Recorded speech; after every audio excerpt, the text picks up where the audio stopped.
Hello and all, welcome to a Galaxy Man Show interview show.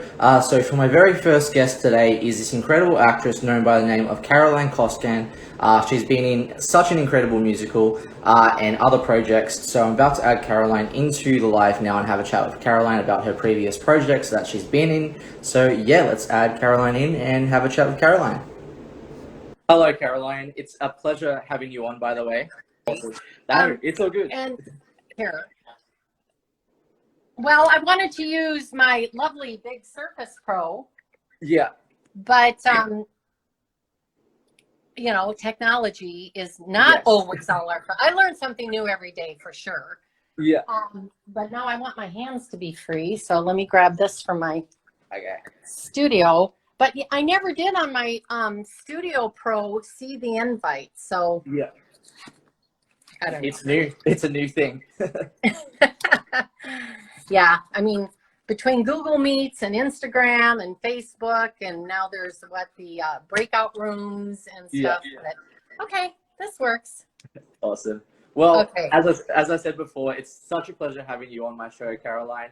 Thanks. To people that don't know who you are, if you can give a bit of backstory about who you are and what you do as a person, and then we'll dive right into the questions. Okay. Well, who I am is Carolyn Koskan, who I am. So, it's really interesting when you meet somebody at a party or because you and I, the platform is kind of music in the film industry. Somebody will say what they do for a living, and that's not who you are. That's what you do. So who I am is a Midwest girl raised. I'm one of 10. I'm third to the youngest, so the normal one. I learned a lot from my other siblings, which kind of kept me out of trouble. Went off to the University of Minnesota is where I went to school. And even though all of us grow up, all the world's a stage, I did concert choir and I did plays. But when I went off to college, I just couldn't imagine that I was going to make a full living. And I wasn't even thinking I want to be an actress. I think everybody loves the challenge of acting, but I was like, I need to get a real job. So I ended up graduating with 2 degrees, a Bachelor of Science in Business and a Bachelor of Arts in Speech Communication. And my plan was to go all corporate and to run a great big corporation, maybe get married, maybe not. And after I graduated and tired of wearing a snowmobile suit to class because it was cold, I went down to Dallas, Texas with 2 of my sorority girlfriends. And I had a great college years. I was a Kappa Gamma, and we had lots of fun. And I was only there maybe 3 weeks, and I met my husband in a bar called the Cadillac Bar, with my big Barbara Mandrell hair and my velvet gauchos on, Ellen Tracy ruffle blouse, and we immediately sparked. But I'm 24 at that point. You're developing really into who you are, and we really connected. Married a year later, had our 4 children, all there in Dallas. And then we ended up moving to Utah, northern Utah. Yes. And that's where we still have a home. And we recently purchased a home in Austin, Texas. So I'm really spending my time splitting, as far as where I ground myself, home between Salt Lake City and Austin, Texas. And all of my children are growing. 2 grandgirls, 15 and 13. And now I have a new little baby boy grandchild on their way on April 10th. So that is a bit about who I am. Awesome. Well, we'll dive right into the questions now, Caroline. So for my very first question for you, so back in 2020, you have been in a short musical called Meanwhile in New York, and you actually played the role of Joan. What was that whole experience like for you getting to be in a musical?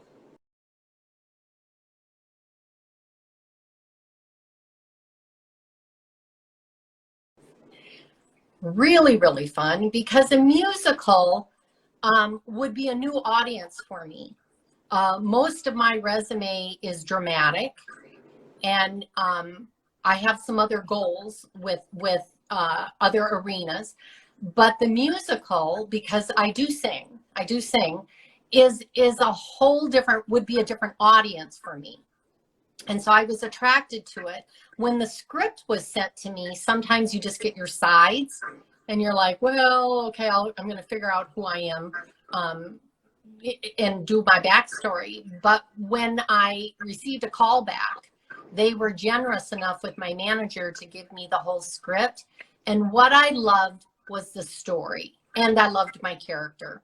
The story is about how do people break in to the industry? Well, aren't we all still trying to do that? And the point of view of the writer was looking before COVID, which changed a lot of things with the industry, is do you have to live in New York? If you're going to be a jazz musician, if you're going to break into acting, do we have to live in LA? Do we have to live in New York? And these young actors that play the lead, Eric Osman, that was one of the reasons I wanted to work with Eric, and Sierra Reed, and beautiful voice, and I'd been with her in some other acting classes. I wanted to see what they were going to do with it. So I wanted to be, Ricky Jukes wrote it and wrote all the music and wrote it, and he's just very talented. So when I read the script, I loved Joan, because Joan is looking for talent and she's trying to produce the theatrical. So play and bring this talent out that she hears in a jazz musician. So I loved her and I loved the character. So it was, I did not get to sing in it, but the hopes is that the pilot of the short has some interest and momentum, and then I would love to see, you know, she would be their producer. And I was like, I so could produce them. Awesome. So on to my very next question. So what was your like favorite memorable moment about being in Meanwhile in New York, and why? Well, your audio. Did you say? Yeah. What was your favorite memorable moment or scene to shoot in Meanwhile in New York, and why? Ooh, well, this was really fun. The scene that they put me in, I'm in a theater and I'm bringing the talent in and putting them up on stage because it's going to be a live show. The theater they decided to shoot in is a theater that is maybe 8 minutes from my actual house. That's way up in the mountains in northern Utah. So normally I, as a local to Salt Lake, I still have a 2-hour drive. I mean, there's times I hop in my car, I drive 2 hours, I go in and do an audition, I turn around and drive 2 hours back home, because that's what you do. I don't happen to have LA traffic, but I have mountains that I have to traverse through. And people are always like, why don't you just move to Salt Lake? Well, because I don't want to. I want to stay in my home in the mountains. Well, when I saw where they were shooting, and it was 8 minutes from my house in this historic Bolin Center, it's called the Ellen Eccles Theater. Many big theaters are named after the Eccles family, even some brand new theaters in Salt Lake City. They're quite a well-known name.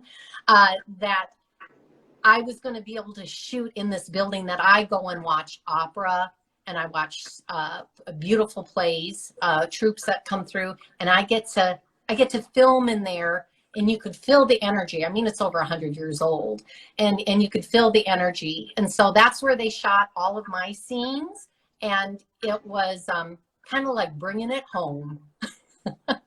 Awesome.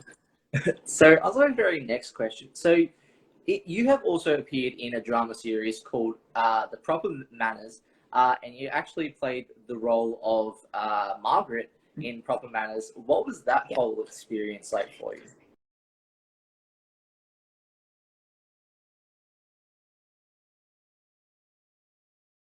Well, Margot was her name. Margot is her name. When I originally got the breakdown for Margot, and they had a big casting call, it was for a woman that would have been older than I. That was the town, I think that said at that point, the town gossip an older, a little bit beat up, heavy set woman who was kind of the town gossip. But I was so attracted to her that I decided to just, the thing about acting is you still have to be true to your own nature. So I'm not going to be a 300-pound woman. Well, I choose not to, so I had to be careful during COVID. But with that, you have to be true to your nature. And so I just developed my whole backstory, and I went in, and they loved her and the character I brought, that they ended up rewriting the script. What was so neat with Proper Manners, because it's episodic, is as we moved through the script and they liked what I did, and the chemistry working off of other actors, is they wrote new storylines, and they brought my character to the forefront and made her a principal. And like when you watch the first pilot, I have a real hickish tone, and by season 3, I'm still bohemian and kind of have this flair, but now I don't have a floor shop. I have a crystal shop, and I have flowers all in my hair, and they took my whole character, and because they thought I could do it, she ends up working towards one of my favorite scenes, and very, very hard to do, was an arc with my character that she has a nervous breakdown, and she goes down the rabbit hole with alcohol, probably some sex addiction. And even though that's not who I am in my nature, I had to figure out how can that be close. So I'm playing an opposite, but how can I still be true with it? Because the camera does not lie. And so I'm really proud of that work we did, and all the people I got to work with on Proper. You create a family when you work on a long 6 seasons on an episodic series like that. We had a real family arcing. So on to the very next question. So what was your favorite memorable moment or scene to shoot in Proper Manners, and why? Yeah, it's going to be, there was a scene where I had to be drunk, and we really had to work on that, because if you're drunk and slurring your lines, nobody can hear what you're saying. And if you arc too fast and you're sloppy, nobody really wants to watch that. And so how can you pretend to be drunk but be fully loose with all your lines to act like what a drunk would do? And so I think for me, it was, how can I translate that and show her as drunk without being over the top? Because of course, if you're drunk, you're trying to not let anybody know you're drunk. And so for me, that scene, and then there was a big fainting scene where I had to just totally let loose. I had to trust the people that were gonna catch me, right? We had to put a big foam mat behind that. Truly, when I collapsed and fell, that it was really believable. So some of those probably 2 moments I worked on very hard. So on the very next question. So back in 2016, you have actually also been in an adventure comedy fantasy called The Pagus Hunter, and you actually played the role of Marcella. What was that whole experience like for you?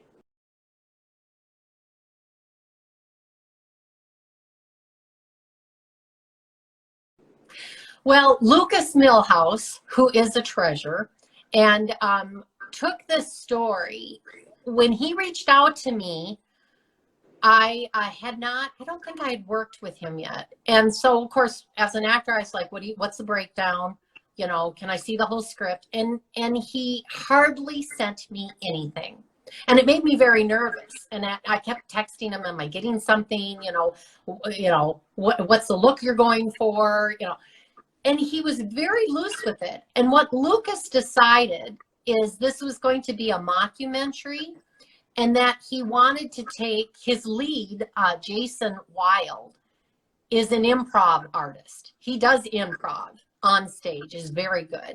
So that was one of my attractions, is to work with an improv, but yet it was very loosely scripted. But Lucas wanted to see what we would then do with the character. Go play with this character. Go make them interesting. And so I'm sure he had tons of footage because sometimes we would get going, and he even edited it. He's very talented, and it took him a long time for editing, and he let us play with it. And so that's very freeing. I think as an actor, I try to figure out how can I take a script and still be instinctual and play with it. So he absolutely let us improv quite a bit. And it was, it has a whole arc and storyline to it. But I really loved working with these improv actors that have gone on and done some other really great things because it keeps you rooted to be instinctual. So on to my very next question. In 2017, you have actually also been in a drama series in The Vault, and you actually played the role of Mary Beth. What was that whole experience like for you getting to be in The Vault? Yes. So The Vault came out of LA, and they decided they wanted to shoot in Salt Lake City. So they brought their lead actors out of LA. I went to the premiere in LA. It was really fun. And some of them were New York. What was interesting with The Vault, which you can go and watch it. They were hoping that first season would carry on to another season. But they took a storyline, which are these college kids that in their freshman year go off to college. They're in their dorms. And the first episode is there's the girl falls off the roof and dies. So then they open it up to start the audience to wonder, was she murdered or did she fall off the roof? And each episode takes one of the group of friends, and does their backstory.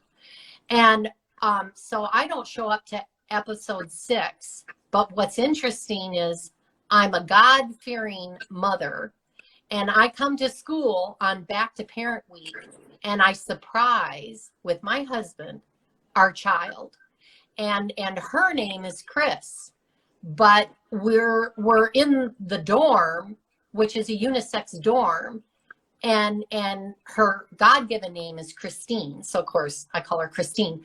Chris comes to the door. She has changed quickly, but she is transgendering. And so she's Chris and her roommate's a guy. And it takes us a while. We never actually fully acknowledge it because I'm in total denial. And I thought that was really interesting that the writers of this made that character going through that. And I was hoping we would revisit it later on, because you can see that this actor who plays the role beautifully is in true life transgendering. And so that was pivotal for that actor. It was pivotal for me as a mother to say, how do I love this child with all of my being, but not love what they're doing, but not show it, but yet we all kind of know. So The Vault was extremely professional. We had beautiful sets because we're in a college, and we shot in downtown Salt Lake, and went up to the mountains one day, and it was just a wonderful professional experience. I was really thrilled to see there's 8 episodes, and cinematography is beautiful, and the characters, you want to know these college kids. You're like, I want to know what happens. So I was really thrilled with the writing.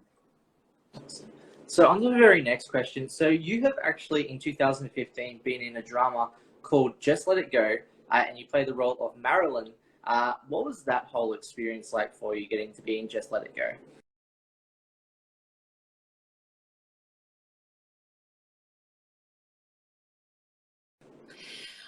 Again, a pretty big film set, and brought in some A-listers. So what was interesting with this is I had very minimum dialogue. I had a lot of reactions. So I played the lead character's mother, and he was drinking. He was 17, and it's a true story.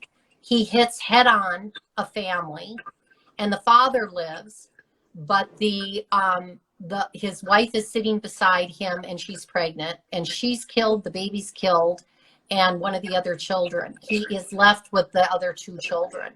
And just let go is about giving ourselves permission to forgive and what that does for us.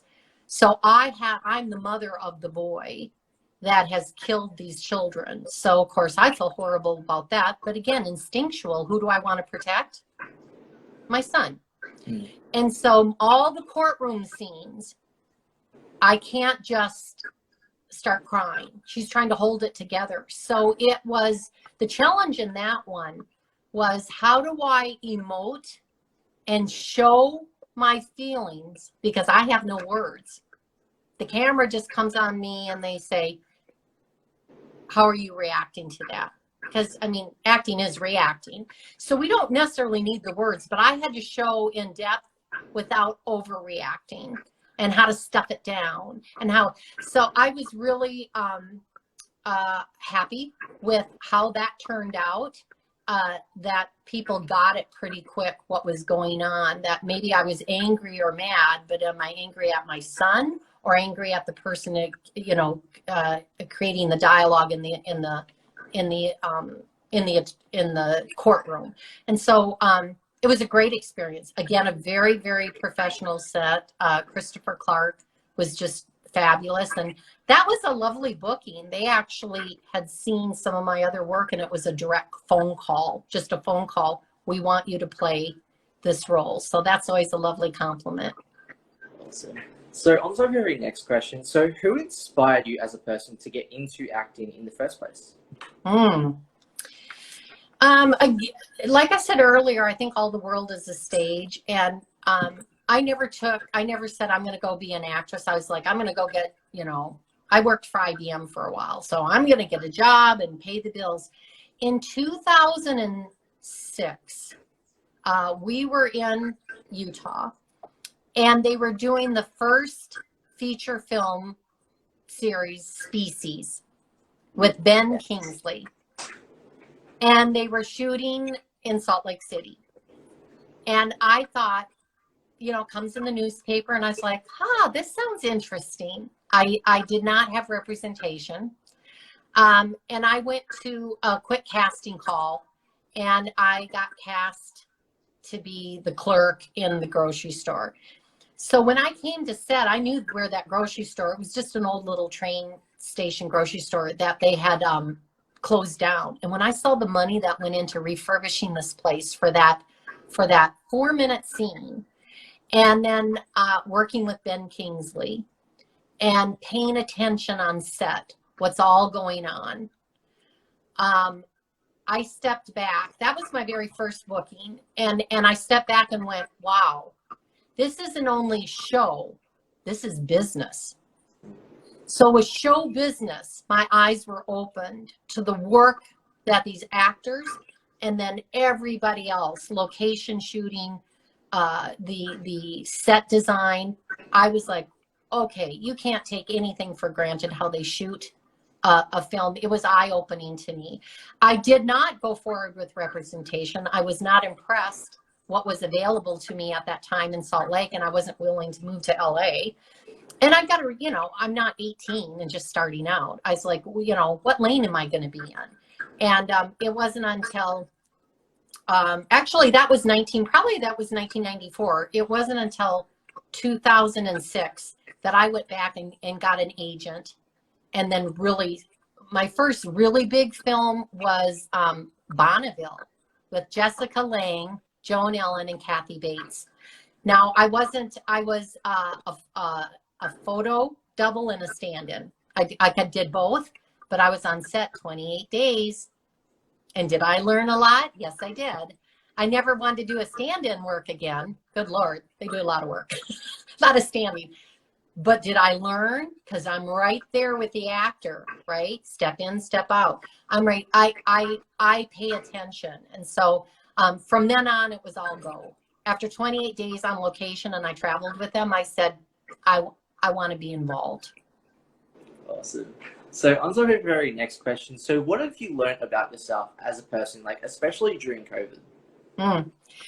I watched some of your other interviews and how people will say, well, you know, more availability to self-taping and stuff. Okay, we know all that. We can. It's been a year now, right? That the pandemic is official. What I really learned about myself is don't be scared of technology, just like today. Yes. It's like, we'll figure it out. Every day, Google Meets. Oh, you got to have the app, or Dropbox, uh, Vimeo, and not to be confused with Venmo. When do you need a special account? How do you use your iPhone to iMovie and then taking it back and loading it up? Is the file too big? Is it 4K on 30? Is it HD? How? And what I had to do is say, I don't have to be perfect, but I do have to be excellent. So I better up my game to be excellent every day and learn something, and not to be fearful. And it was never about being perfect. I'm never going to know it all, because tomorrow someone will have a new platform, or somehow that they want to interview me, or somehow that we're going to do a Zoom audition and have 30 people on the screen. I just had to show up and start doing something each day. So that's what I learned about myself during COVID is it takes a village to make a movie. And thank God we have grips and electricians and sound engineers. It's just like the teachers. We now appreciate our teachers so much because our kids are floundering. Those poor kids that went from 8th to 9th grade, they never really got geometry down by being, on. We're gonna have to take those classes over with those kids. I learned that lighting, our sound engineers, well, I always appreciated them, but when you try to do it yourself and light your studio, and you realize how complicated it is to not get a shadow or cast or not be orange or blue, I just appreciate the village it takes to make a film. Awesome. So on to our very next question. So if you could be in any TV or movie franchise, what would it be and why? That's a great one. Okay, TV franchise. Zoe's Extraordinary Playlist. Yes. Oh my God.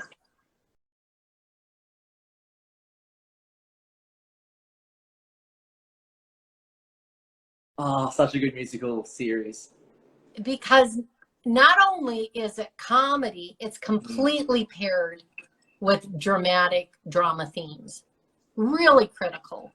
And I love the writing. I love the themes. I can't wait until they break out in song and dance, because that is me.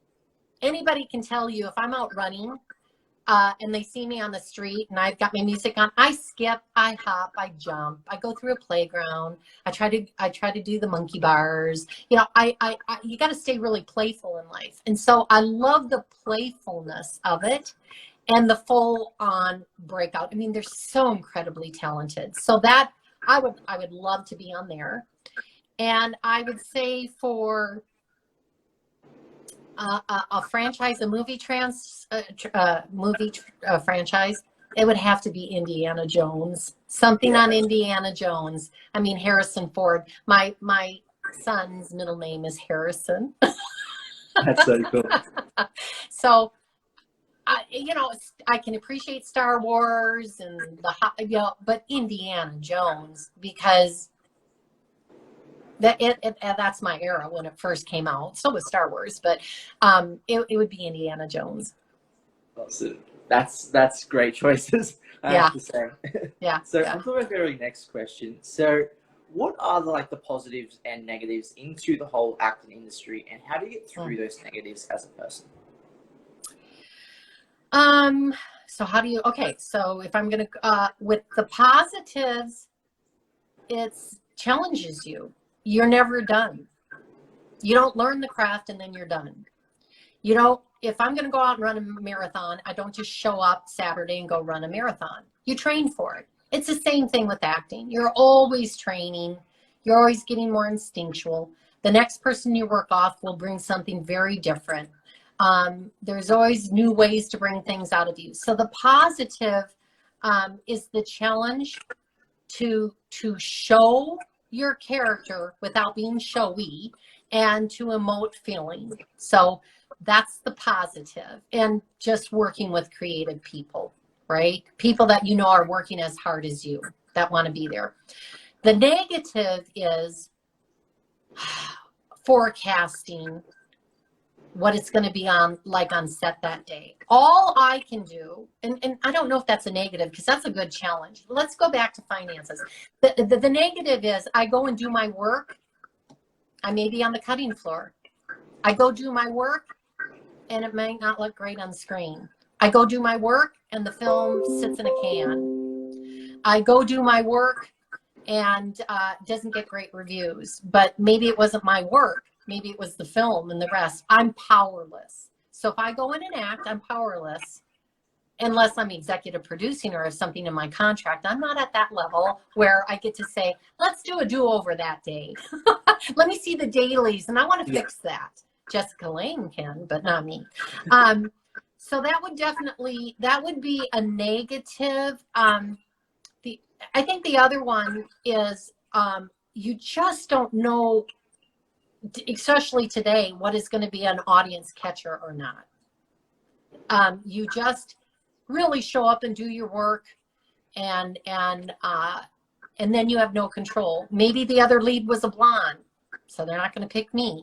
Maybe they decided to go with an ethnic child, and unless she's adopted, they're not going to go with me. And I could have been the best one. I get pinned quite a bit, and which means I'm a top selection, and then you never hear back. You don't get feedback typically on your auditions, and you're like, geez, am I on track? Did I do that well? That's why always working out is so important, because in a workout you will get feedback like, hey, where you were in your head, what were you doing, and stuff. So that would be the negatives. Is I'm a little bit more of a control person, so I'm a very good business person, and so it's hard for me to let go and keep it simple. And I get told that by my coaches, Carolyn, keep it simple. Well, so for my very last question, so what's next for you for the rest of 2021 that you would like to announce on the show? I have a great announcement. I am executive producing my first feature film. So my colleague is Jonathan Stephen Green. If you IMDb him, you will see all his fabulous work. And we are coming together to do the feature film called Water, W-A-T-E-R. And the premise is it's off the science experiments from a Japanese scientist by the name of Dr. Emoto that would charge water and change the crystals. And when he would then look at the crystals and it was charged through the intention of love, the crystals were really beautifully formed. And when he would charge with the emotion of hate, they were jagged and disfigured. And he found that to be really interesting. And Jonathan has taken some storylines and have written the science, but a dramatic story piece. And I was so moved by the piece, and that we are hoping we're loosely in pre-production, just finishing the script a little bit, and then we'll attach A-listers, and we would like to start shooting probably in summer of 2021. Yes, awesome. Well, can I just say thank you so much, Caroline, for coming onto my show. It's been such a pleasure having you on. Yeah. So people that haven't seen Caroline's work and projects, definitely go check out her projects and work, and definitely go support Caroline. Any last final thoughts or anything that you would like to say to people on the show? Yes. One of my most incredible coaches that isn't just, you have to work with a coach with technique, but this is a mindset coach, Glenn Morshower. And if any of you have a chance to go to Facebook and get on, there's a lot of free stuff, right? And you should just get on and listen to one of his talks. And Glenn Morshower really talks about the mindset and living your truth, and then you can open up yourself to do great acting. And that just let your heart be your chart. That's it. If you lead by your heart, it will chart you.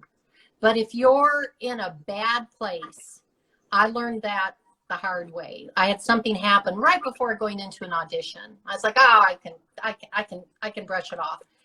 And I knew the casting director. And when we got done and I ran into him, and he's like, I don't know what was happening that day, but nothing was truthful. And I was acting because I couldn't get over that emotion of what just happened. So let your heart be your chart, but let show business be show business. Do your work. Do your work. Awesome.